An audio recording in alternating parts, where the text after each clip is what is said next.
জ্বালানি তেল শূন্য হয়ে পড়েছে বিভিন্ন জেলার ফিলিং স্টেশনগুলো। সকালেই বেশিরভাগ জেলা শহর ও উপজেলার পাম্পে তেলের মজুদ শেষ হওয়ায় দেখা দিয়েছে সংকট।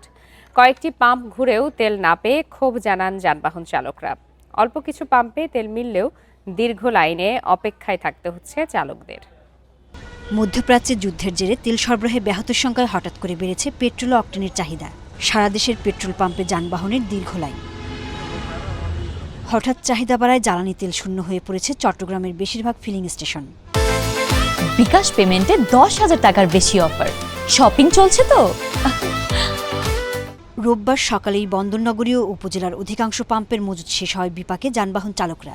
কয়েকটি পাম্প ঘুরেও তেল না পেয়ে ক্ষোভ জানান অনেকে। তেল নাই, এখন না থাকলে তো গাড়ি বসায় রাখতে হবে, আর তো কিছু করার নাই, কারণ এখন আর কি করবো। রাজশাহীতেও পেট্রোল অক্টেন সংগ্রহে পাম্পগুলোতে যানবাহনের ভিড়। সকাল থেকেই মোটরসাইকেল ও প্রাইভেট কারের দীর্ঘ সারি। তবে বেশিরভাগ পাম্পেই তেলের মজুদ শেষ। ভাই, আমাদের এখানে জ্বালানি তেলের যে বর্তমান অবস্থা মজুদ আমাদের নাই।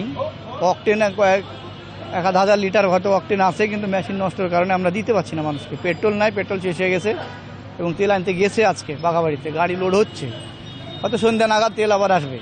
সিলেটে পেট্রোল আর অক্টেনের জন্যই ভিড় করছেন চালকরা। জেলার 80 ফিলিং স্টেশনে ডিজেল ফুরিয়ে এসেছে বলে জানিয়েছেন মালিকরা। এই আজ দেখেন আইসা দেখে তেল নাই, কিছু নেই, পাম্প বন্ধ। এভাবে যদি হয় তাইলে আমরা জনগণ কি করবো?